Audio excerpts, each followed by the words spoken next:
Yo, what's going on, guys? It's Hens back with another video. Sorry about my hair, I just woke up, but I wanted to get this video out for you guys because yesterday in the Discord, if you want to join the Discord, the link is down in the description below.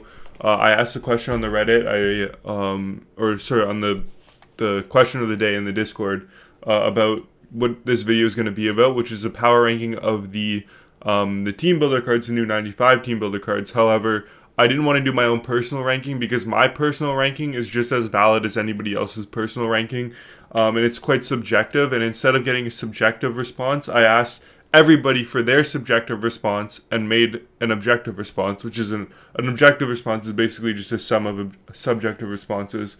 So in other words, I did a vote.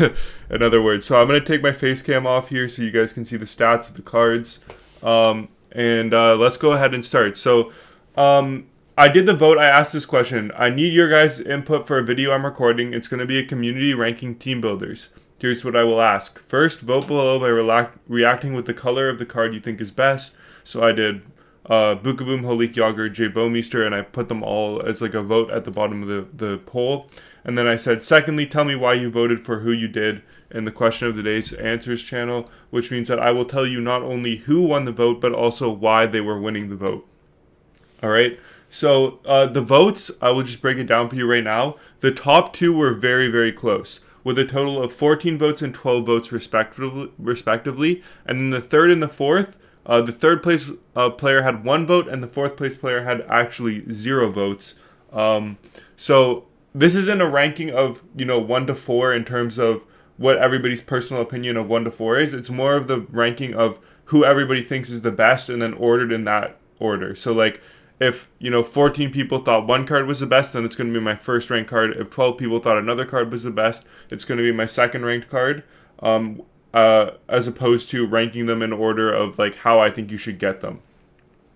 So now that that is kind of explained, I'll start in number 4 with kind of surprisingly to me, who got 0 votes actually, and that is Bouwmeester. Now, I do understand why this card got 0 votes, because I do personally think that this is the least important card to make out of all of them.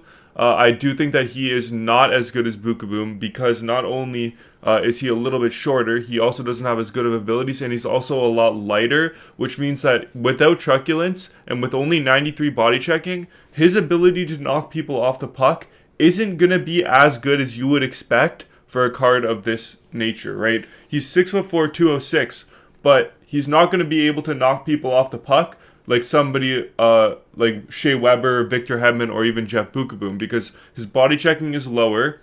He has lower weight, which means that his hits aren't going to hit as hard. And unless you have, shutdown activated, I would feel like this card is going to be very underwhelming to you. So I would agree that this is my 4th ranked card, but it is also the community 4th ranked card. Don't get me wrong, every single one of these cards are some of the best cards in each of their positions in the game. However, I do think Bouwmeester, just looking at his stats, is definitely my 4th ranked, because in my opinion, speed and acceleration aren't everything. I know he's the fastest defenseman out of the two, but I don't think speed and acceleration are everything, especially if you compare a bigger defenseman with a faster defenseman. That way you can have, a positionally very strong defenseman like Beukeboom, and then your left-handed defenseman could be somebody who's a little bit quicker, who's a little bit more forgiving if you want to carry the puck up the ice with them. So somebody maybe like Jake Gardiner would be a good example of that. So Bouwmeester is my number 4 ranked one, and it is also the community number 4 ranked one. The community number 3 ranked card is Bobby Holik, but he is not my personal number 3 ranked card. However, I will explain why the community ranked him number 3, and the reason for that is that he is not much of an upgrade over Jay Beagle, as opposed to the other cards being a much bigger upgrade over their counterparts. The reason why I think Bobby Holik is still very strong is because he is the best center in the game, in my opinion, at this very moment. However, I do think that his viability is going to fade out much faster than a lot of other cards on this list. He is a perfect defensive card, but the 88 endurance is just not going to cut it for your first line at this point in the year. Your first line is going to get drained with that 88 endurance, and I just think that that is what's holding this card back. And actually, I might rank Bobby Holik as my 4th ranked card, and I honestly think that there is a case for you to say that Jay Beagle is a better card than Bobby Holik. I know that that might sound crazy, but that endurance alone is just going to make Jay Beagle, last longer on your first line. Actually, I don't even know what Jay Beagle's endurance is. It is 92. So it is going to be a little bit better than Bobby Holik's. Saying that Jay Beagle is better is a bit of a stretch, but I think that they are much more comparable than you would think. I think that these two cards, it's not worth sending another 400k along with Jay Beagle into a set to get Bobby Holik, in other words, which is why I think people are not ranking him as the best one, just because I think if you want Bobby Holik, he should be the last one you get, where you trade in Jay Beagle as the last card that you are going to trade in to get Bobby Holik. And that's what I'm going to do. That's my personal opinion on it. So far, I kind of agree with the rankings, but instead of, I think I would put Bobby Holik 4th and Jay Bouwmeester number 3, which may sound crazy to you guys.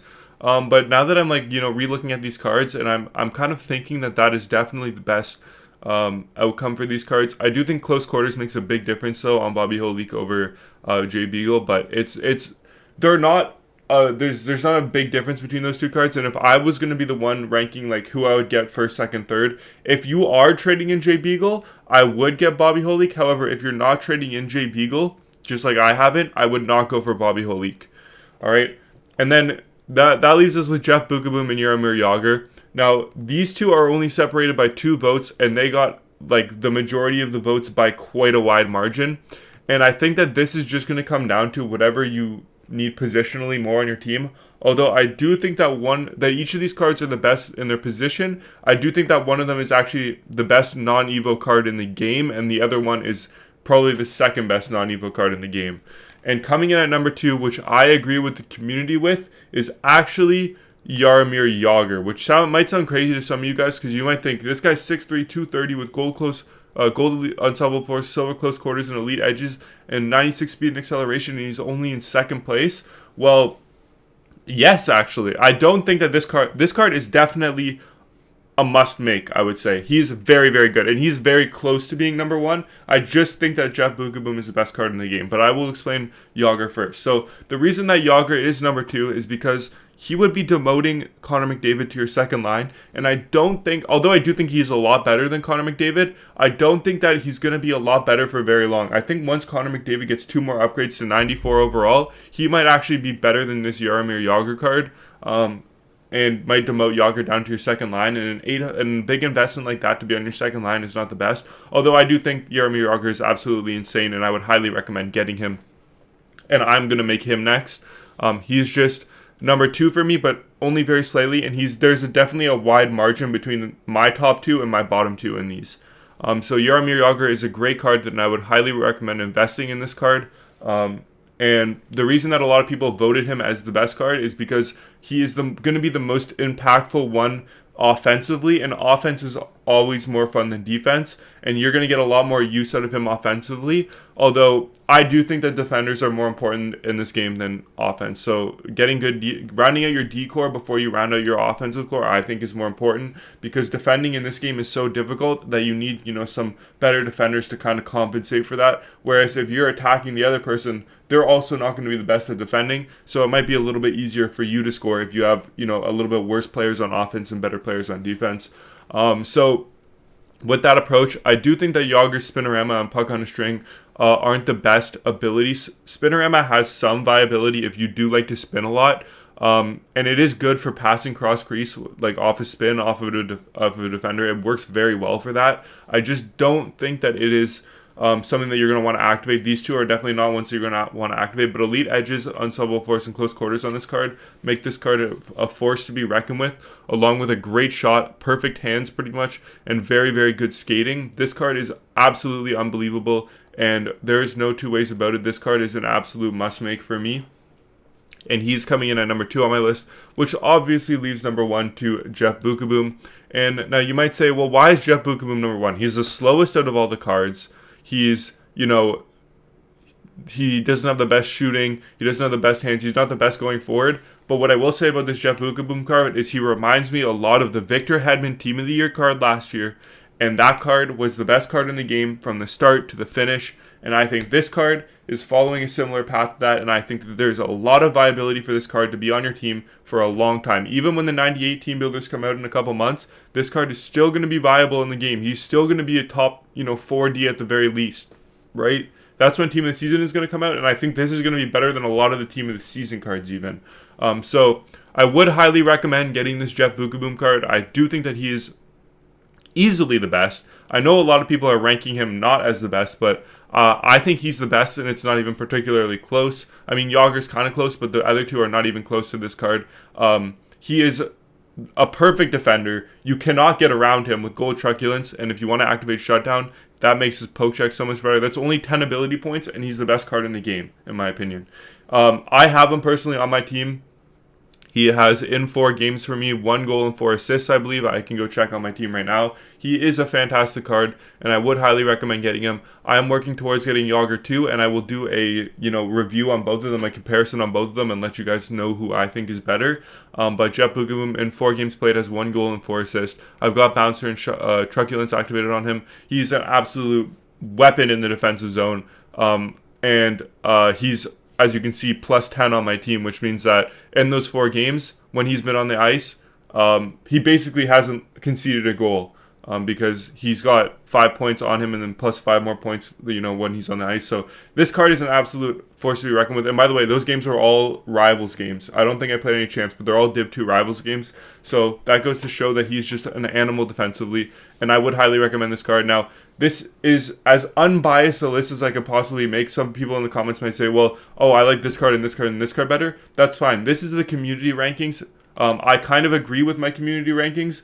But yeah, it is a community consensus, which is why I think that this is a very accurate list on who you should make first to last. And I would probably make them, if you had all 16 builders and you haven't put them in the sets yet and you're deciding which 3 you want to make, I would make Jeff Beukeboom, Bobby Holik, and Jaromir Jagr for sure, because you're trading in Beagle to get Holik. Now, if you only have 5 of the cards and you can only make 2 of them, then I would make Jeff Beukeboom, Jaromir Jagr, and hold off on making Holik. And then once you get another team builder, you can make Holik and then work towards Bouwmeester if you want to. I think that's what I'm going to do if Slavkovsky doesn't get an MSP this week. So with that being said, I know this was a bit of a longer video, but I appreciate you guys watching, and I hope to see you in the next one. Have a good day. Bye, guys.